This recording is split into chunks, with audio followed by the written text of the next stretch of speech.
ನಮಸ್ಕಾರ ಸ್ನೇಹಿತರೆ, ನಮ್ಮ ನಂಬಿಕೆಗೆ ಸ್ವಾಗತ ಸುಸ್ವಾಗತ.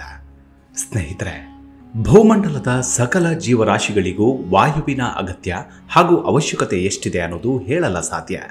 ಭೂಮಂಡಲದಲ್ಲಿ ಆವರಿಸಿರುವ ಪಂಚಭೂತಗಳಲ್ಲಿ ವಾಯುವಿನ ಪಾತ್ರ ಅಗ್ರಗಣ್ಯ. ವಾಯುವಿನ ಮುಖಾಂತರವೇ ಮನುಷ್ಯನ ಬದುಕು, ಭಾವನೆಗಳು ಬದಲಾಗ್ತವೆ ಅನ್ನೋದು ಸೃಷ್ಟಿಯ ರಹಸ್ಯ. ಅಷ್ಟಕ್ಕೂ ವಾಯು ಅಂದರೆ ಯಾರು? ವಾಯು ದೇವತೆಯನ್ನ ಸನಾತನ ಧರ್ಮ ಗ್ರಂಥಗಳಲ್ಲಿ ಮಾತ್ರವಲ್ಲದೆ ಇನ್ನುಳಿದ ಧರ್ಮಗಳಲ್ಲಿ ಉಲ್ಲೇಖಿಸಿರೋದೇನು ಅನ್ನೋದನ್ನು ಇವತ್ತಿನ ಎಪಿಸೋಡ್ನಲ್ಲಿ ತಿಳಿದುಕೊಳ್ತಾ ಹೋಗೋಣ. ಅದಕ್ಕೂ ಮುನ್ನ ನಮ್ಮ ನಂಬಿಕೆಗೆ ನಿಮ್ಮ ಬೆಂಬಲವಿರಲಿ. ಸ್ನೇಹಿತರೆ, ವಾಯುವನ್ನ ವಾತ ಮತ್ತು ಪವನ ಎಂದು ಸಹ ಕರೀತಾರೆ. ವಾಯುವನ್ನ ದೇವತೆ ಎಂದು ಪರಿಗಣಿಸ್ತೀವಿ. ವಾಯುವಿನ ಮುಖಾಂತರವೇ ಈ ಬಹುಮಂಡಲ ಮಾನವರ ಸ್ಥಿತಿಗತಿಗಳನ್ನು ಸರ್ವಂತರ್ಯಾಮಿಯಾದ ಆ ಭಗವಂತನಿಗೆ ತಿಳಿಸುವ ದೈವಿಕ ಸಂದೇಶವಾಹಕನೆಂದು ನಮ್ಮ ಸನಾತನ ಧರ್ಮ ವಿವರಿಸುತ್ತೆ. ವೈದಿಕ ಗ್ರಂಥಗಳಲ್ಲಿ ವಾಯುವು ಪ್ರಮುಖ ದೇವತೆಯಾಗಿ ದೇವತೆಗಳ ರಾಜನಾದ ಇಂದ್ರನೊಂದಿಗೆ ನಿಕಟ ಸಂಬಂಧ ಹೊಂದಿದ್ದಾನೆ. ಆತ ಪರಮಾತ್ಮನಾದ ವಿಶ್ವಪುರುಷನ ಉಸಿರಾಟದಿಂದ ಜನಿಸಿದನೆಂದು ವರ್ಣಿಸಿದೆ. ಅಲ್ಲದೆ ಸೋಮನನ್ನ ಸೇವಿಸಿದ ಮೊದಲನೆಯವನೆಂದು ಉಲ್ಲೇಖಿಸಲಾಗಿದೆ. ಉಪನಿಷತ್ತುಗಳು ವಾಯುವನ್ನ ಪ್ರಾಣ ಅಥವಾ ಜೀವ ಜಗತ್ತಿನ ಉಸಿರು ಎಂದು ಹೊಗಳುತ್ತವೆ. ಹಿಂದೂ ಧರ್ಮ ಗ್ರಂಥಗಳಲ್ಲಿ ವಾಯುವನ್ನ ದಿಕ್ಪಾಲ ಅಂದರೆ ದಿಕ್ಕಿನ ರಕ್ಷಕರಲ್ಲಿ ಒಬ್ಬನೆಂದು ವಿವರಿಸಲಾಗಿದೆ. ವಾಯುದೇವ ವಾಯುವ್ಯ ದಿಕ್ಕಿನ ಅಧಿಪತಿ. ಪವನ ಸುತ ಹನುಮ ಮತ್ತು ಮಹಾಭಾರತದ ಭೀಮನ ತಂದೆ ಎಂದು ಪುರಾಣ ಕಥೆಗಳು ವರ್ಣಿಸುತ್ತವೆ. ವಾಯು ಅಥವಾ ಪವನ ಪದವು ಹಿಂದೂ ಧರ್ಮದಲ್ಲಿನ ಶಾಸ್ತ್ರೀಯ ಅಂಶಗಳಲ್ಲಿ ಒಂದಾಗಿರುವಂಥದ್ದು.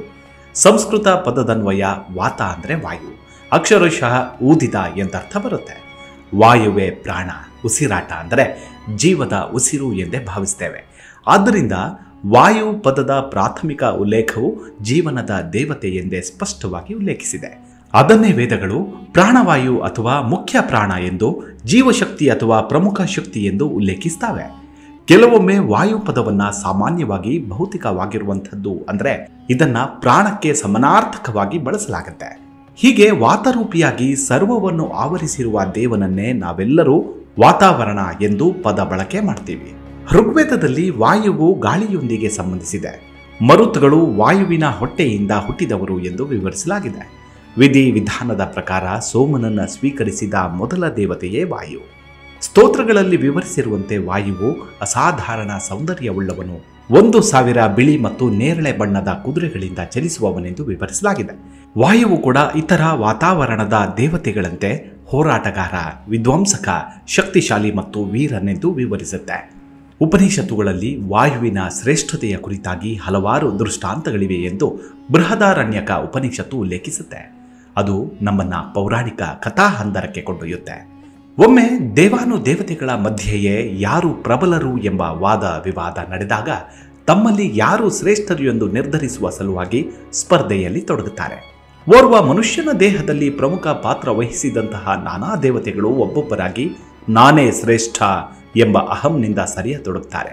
ಅದರಲ್ಲಿ ಈ ಜಗತ್ತನ್ನ ನೋಡುವ ಅವಕಾಶ ನೀಡಿದವಳು ನಾನು ಎಂದು ದೃಷ್ಟಿ ದೇವತೆಯು ಮನುಷ್ಯನ ದೇಹವನ್ನು ತೊರೆದಾಗ ಮನುಷ್ಯ ಕುರುಡನಾದ. ಆದರೂ ಕುರುಡನಾಗಿಯೇ ತನ್ನ ಬದುಕನ್ನು ಮುಂದುವರೆಸಿದ. ಇನ್ನು ಸರಿತಪ್ಪುಗಳನ್ನು ನಿರ್ಧರಿಸುವ ನ್ಯಾಯ ದೇವತೆಯು ಕೂಡ ಮನಸ್ಸಿನಿಂದ ಹೊರಟು ಹೋದಳು. ಆಗಲೂ ಮನುಷ್ಯ ಬದುಕನ್ನು ಮುಂದುವರಿಸ್ತಾನೆ. ಹೀಗೆ ಒಬ್ಬೊಬ್ಬರಾಗಿ ದೇವತೆಗಳು ದೇಹವನ್ನು ತೊರೆಯುತ್ತಿದ್ರು. ಆದರೆ ಮನುಷ್ಯನು ಎಲ್ಲಾ ರೀತಿಯಿಂದಲೂ ಊನವಾಗಿ ದುರ್ಬಲಗೊಂಡಿದ್ರೂ ಕೂಡ ಬದುಕನ್ನ ಮುಂದುವರಿಸ್ತಾನೆ. ಹೀಗೆ ನಾನೇ ಶ್ರೇಷ್ಠ ಎಂಬ ಅವರ ಅಹಂಭಾವ ದೇಹದಿಂದ ಹೊರಬಂದ ನಂತರ ಕ್ಷೀಣವಾಯಿತು. ಆದರೆ ಅಂತಿಮವಾಗಿ ಮುಖ್ಯ ಪ್ರಾಣವು ದೇಹವನ್ನು ತೊರೆಯಲು ಪ್ರಾರಂಭಿಸಿದಾಗ ಮನುಷ್ಯನಿಗೆ ಒಂದು ಕ್ಷಣವೂ ಬದುಕಲಾಗಲಿಲ್ಲ. ಆ ಕ್ಷಣವೇ ಸೃಷ್ಟಿಯ ಅಧಿಪತಿ ದೇವತೆಗಳ ಚೆಲ್ಲಾಟಕ್ಕೆ ಕೆಂಡಮಂಡಲವಾದ. ವಾಯುವಿನ ಶಾಂತತೆಯನ್ನ, ಕ್ರೌರತ್ವವನ್ನು ಕಂಡಿದ್ದ ದೇವತೆಗಳು ವಾಯುವಿನ ತಾಳ್ಮೆಯನ್ನ ಕಂಡು ಬೆರಗಾದರು. ಕೊನೆಗೆ ವಾಯುವಿಗೆ ಸೋತು ತಮ್ಮ ತಮ್ಮ ಸ್ಥಾನಗಳನ್ನು ತುಂಬಿಕೊಳ್ತಾರೆ. ಹೀಗೆ ಬಲಿಷ್ಠವಾದ ಕುದುರೆಯೊಂದು ತನ್ನನ್ನು ಕಟ್ಟಿರುವ ಗೂಟವನ್ನ ನೆಲದಿಂದ ಕಿತ್ತು ಹಾಕುವಂತೆ ಇತರ ದೇವತೆಗಳಿಗೆ ಅರ್ಥವಾಗಿದ್ದೇನೆಂದರೆ ವಾಯುವು ತನ್ನ ಶಕ್ತಿಯನ್ನ ನೀಡಿದಾಗ ಮಾತ್ರ ತಮ್ಮ ಕಾರ್ಯ ನಿರ್ವಹಿಸಲು ಸಾಧ್ಯ, ಅವನಿಂದ ಮಾತ್ರ ಸುಲಭವಾಗಿ ಜಯಿಸಬಹುದೆಂದು ಅರಿತುಕೊಂಡರು. ಮತ್ತೊಂದು ದಂತಕಥೆಯ ಪ್ರಕಾರ ದಾಳಿ ಮಾಡಿದ ರಾಕ್ಷಸರಿಂದ ಬಾಧಿಸದ ಏಕೈಕ ದೇವತೆ ಅಂದರೆ ವಾಯುದೇವ. ಈ ವಾಯುವೇ ಮುಖ್ಯ ಪ್ರಾಣ. ಚಾಂದೋಗ್ಯ ಉಪನಿಷತ್ತು ಹೇಳುವಂತೆ ವಾಯುವನ್ನ ಅರಿಯದ ಹೊರತು ಪರಮಾತ್ಮನನ್ನ ಅರಿಯುವ ಅಥವಾ ಸೇರಲು ಸಾಧ್ಯವಿಲ್ಲ ಎನ್ನುತ್ತೆ. ಆತನ ಶಬ್ದವೇ ಓಂ ಎಂಬ ಮಾಂತ್ರಿಕ ಉಚ್ಚಾರಾಂಶ. ಅವನನ್ನು ಒಲಿಸಿಕೊಳ್ಳದ ಹೊರತು ಬ್ರಹ್ಮನನ್ನು ಅರಿಯಲು ಸಾಧ್ಯವಿಲ್ಲ ಎಂದು ಉಲ್ಲೇಖಿಸುತ್ತೆ.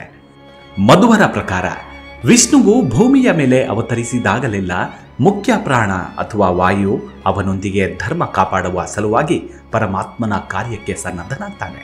ತ್ರೇತಾಯುಗದಲ್ಲಿ ಹನುಮಂತ, ಮಹಾಭಾರತದಲ್ಲಿ ಭೀಮ, ಹೀಗೆ ತನ್ನಂಶವಾಗಿ ಕಳುಹಿಸಿಕೊಟ್ಟ ವಾಯುದೇವ.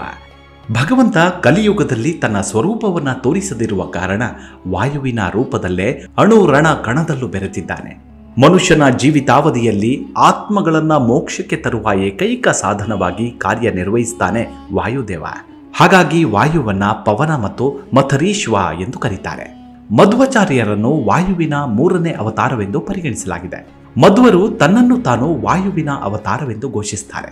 ಅದಕ್ಕೆ ಋಗ್ವೇದದಲ್ಲಿನ ಶ್ಲೋಕಗಳನ್ನು ಪುರಾವೆಯಾಗಿ ತೋರಿಸಿ ತನ್ನ ಪ್ರಾಮುಖ್ಯತೆ ಹಾಗೂ ಉಪಸ್ಥಿತಿಯನ್ನು ಸಾಬೀತುಪಡಿಸುತ್ತಾರೆ. ಪೂರ್ವ ಏಷ್ಯಾದ ಬೌದ್ಧ ಧರ್ಮದಲ್ಲಿ ವಾಯುವೆ ಧರ್ಮಪಾಲ ಮತ್ತು ಸಾಮಾನ್ಯವಾಗಿ 12 ದೇವತೆಗಳಲ್ಲಿ ಒಬ್ಬನಾಗಿ ವರ್ಗೀಕರಿಸಲ್ಪಟ್ಟು ದಿಕ್ಕಿನ ರಕ್ಷಕರಾಗಿ ಗುಂಪು ಮಾಡಲಾಗಿದೆ. ಜಪಾನ್ ಸಂಸ್ಕೃತಿಯಲ್ಲಿ ವಾಯುವನ್ನು ಫಟೆನ್ ಎಂದು ಕರೆಯಲಾಗುತ್ತೆ. ವಾಯು ಪುರಾಣದ ಪ್ರಕಾರ ಜಗತ್ತಿನ ಸೃಷ್ಟಿ, ಕಾಲಮಾನ, ಪ್ರಾಣಿ ಪಕ್ಷಿಗಳ ಹುಟ್ಟು, ಬೆಳವಣಿಗೆ, ವೈವಸ್ವತ ಮನು ಮೊದಲಾದವರ ವಂಶಾವಳಿ ಪ್ರಮುಖವಾಗಿ ವಿವರಿಸಲ್ಪಟ್ಟಿದೆ. ಜಗತ್ತನ್ನ 7 ದ್ವೀಪಗಳ ವಿಭಾಗ ಮಾಡಿ ಅದರ ವಿವರ, ಬೇರೆ ಬೇರೆ ಖಂಡಗಳಲ್ಲಿರುವ ಜನರ ಜೀವನ, ಆಚಾರ ವಿಚಾರ, 7 ಲೋಕಗಳ ವಿವರ, 4 ಯುಗಗಳ ವಿಚಾರ, ಸಂಗೀತ, ವಿದ್ಯೆ, ವೇದ ವಿದ್ಯೆ, ವಿವಿಧ ಜನರ ಕರ್ತವ್ಯ ಜವಾಬ್ದಾರಿಗಳ ವಿವರ ಇತ್ಯಾದಿ ವಿಷಯಗಳು ಈ ಪುರಾಣದಲ್ಲಿ ಅಡಕವಾಗಿದೆ. ಅದೆಲ್ಲದಕ್ಕೂ ವಾಯುವೇ ಅಧಿಪತಿ ಎಂದೇ ವರ್ಣಿಸಿರೋದು. ಸೃಷ್ಟಿಕರ್ತನ ಅಸ್ತಿತ್ವ ವಾಯು ಅಂದರೆ ಪ್ರಾಣದ ಅಸ್ತಿತ್ವದಲ್ಲೇ ಕೇಂದ್ರೀಕೃತವಾಗಿರೋದು ಸ್ಪಷ್ಟವಾಗುತ್ತೆ. ಪ್ರತಿಮಾಶಾಸ್ತ್ರದಲ್ಲಿ ವಾಯುವು ಕಿರೀಟವನ್ನು ಧರಿಸಿರುವ ಮತ್ತು 4 ತೋಳುಗಳನ್ನು ಹೊಂದಿರುವಂತೆ ತೋರಿಸಲಾಗಿದೆ. ಜಿಂಕೆಯೇ ಅವನ ವಾಹನ. ಅವನ ಮೇಲಿರುವ 2 ಕೈಗಳಲ್ಲಿ ಈಟಿ ಮತ್ತು ಬಲವಾದ ಆಯುಧಗಳನ್ನು ಹೊಂದಿದ್ದಾನೆ. ಅವನ ಕೆಳಗಿನ ಕೈಗಳು ರಕ್ಷಣೆ ಮತ್ತು ಉಡುಗೊರೆಗಳನ್ನು ನೀಡುವ ಸನ್ನೆಗಳನ್ನು ಮಾಡ್ತಿವೆ. ಹಾಗೆ ವಾಯುಯಾಸ್ತ್ರವೆಂಬ ಪ್ರಬಲ ಆಯುಧವೂ ಕೂಡ ಇದೆ. ವಾಯುದೇವ 3 ದೈವಿಕ ಶಕ್ತಿಗಳೊಂದಿಗೆ ಗುರುತಿಸಿಕೊಳ್ತಾನೆ. ಅವರು ಸೂರ್ಯ, ಅಗ್ನಿ ಮತ್ತು ವಾಯು. ವಾತ ಎಂದರೆ ಊದಿದ, ಪಾವನ ಎಂದರೆ ಶುದ್ಧೀಕಾರಕ ಮತ್ತು ಪ್ರಾಣ ಎಂದರೆ ಇತರರಿಗೆ ಉಸಿರನ್ನು ನೀಡುವ ವ್ಯಕ್ತಿಯನ್ನು ಸೂಚಿಸುತ್ತೆ. ವಾಯುವಿನ ಹೆಚ್ಚುವರಿ ಹೆಸರುಗಳಲ್ಲಿ ಮರುತ, ಅನಿಲ, ಗಂಧವನ, ಜಲಕಂಠರ, ಸದಾಗತ, ಪವನ್, ವ್ಯನ್ ಹೀಗೆ ಇನ್ನೂ ಮುಂತಾದ ಹೆಸರುಗಳಿಂದ ಆರಾಧಿಸಲಾಗುತ್ತೆ. ಹಿಂದೂ ಪುರಾಣದಲ್ಲಿ ವಾಯುದೇವ ಪ್ರಾಚೀನ ವೈದಿಕ ಕಾಲದಲ್ಲಿ ವಾಯು ಹಿಂದೂ ತ್ರಯಗಳಲ್ಲಿ ಪ್ರಮುಖ ದೇವತೆಯಾಗಿದ್ದ. ನಂತರದ ಯುಗಗಳಲ್ಲಿ ಅವರ ಪ್ರಾಮುಖ್ಯತೆ ಕ್ಷೀಣಿಸಿದರೂ ಕೂಡ ಇಂದಿಗೂ ನಮ್ಮೊಂದಿಗೆ ಅಸ್ತಿತ್ವದಲ್ಲಿದ್ದಾನೆ. ಋಗ್ವೇದದಲ್ಲಿ ವಾಯುವು ಇಂದ್ರನೊಂದಿಗೆ ಅಧಿಕಾರವನ್ನು ಹಂಚಿಕೊಂಡವನು ಎಂದು ವಿವರಿಸುತ್ತೆ. ವಾಯುದೇವ ಆಳವಾದ ಚಿಂತನೆ ಮತ್ತು ತ್ವರಿತ ಮನಸ್ಸಿನಂತಹ ಗುಣದೊಂದಿಗೆ ಸಂಪರ್ಕ ಹೊಂದಿದ್ದಾನೆ. ಹಾಗಾಗಿ ಜನರ ರಕ್ಷಕ ಎಂದು ಕರೀತಾರೆ. ವಾಯುವೆ ಗಂಧರ್ವರ ನಾಯಕ. ಇಂದಿಗೂ ಗಂಧಾವತಿ ಎಂಬ ಸ್ಥಳದಲ್ಲಿ ವಾಸಿಸ್ತಾನೆ ಎಂದು ಉಲ್ಲೇಖಿಸಲಾಗಿದೆ. ಪೌರಾಣಿಕ ಕಥೆಗಳ ಪ್ರಕಾರ ವಾಸ್ತುಶಿಲ್ಪಿ ವಿಶ್ವಕರ್ಮನ ಮಗಳನ್ನ ವಿವಾಹವಾಗಿದ್ದಾನೆ.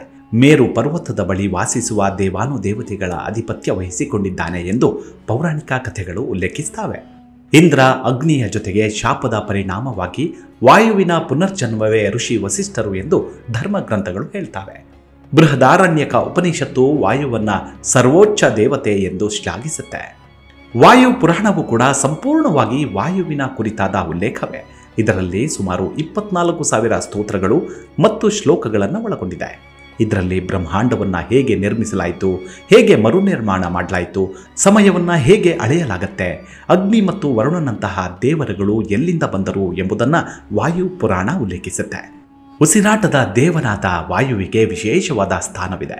ಜನರು ವಾಯುದೇವನನ್ನ ಪ್ರಾರ್ಥಿಸಿದಾಗ ತಮ್ಮನ್ನು ತಾವು ನಕಾರಾತ್ಮಕ ಪ್ರಚೋದನೆಗಳಿಂದ ಮುಕ್ತಗೊಳಿಸಬಹುದು. ಅದರಿಂದ ಆಳವಾದ ಸತ್ಯಗಳು ಅರಿವಿಗೆ ಬರುತ್ತೆ.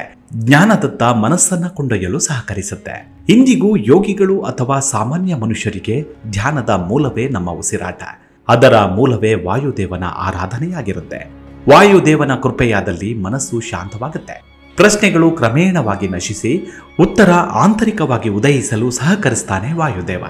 ಹಾಗಾಗಿ ಮನುಷ್ಯರ ಜೊತೆ ಪ್ರತಿಯೊಂದು ಜೀವ ಸಂಕುಲವನ್ನು ಬದುಕಿಸುವಲ್ಲಿ ವಾಯುವಿನ ಪಾತ್ರ ಮಹತ್ತರವಾದದ್ದು.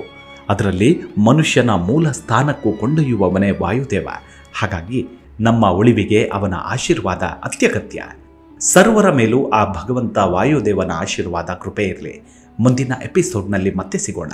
ಅಲ್ಲಿವರೆಗೂ ನಿಮ್ಮ ಆರೋಗ್ಯದ ಕಡೆ ಗಮನವಿರಲಿ. Take care. ನಮಸ್ಕಾರ.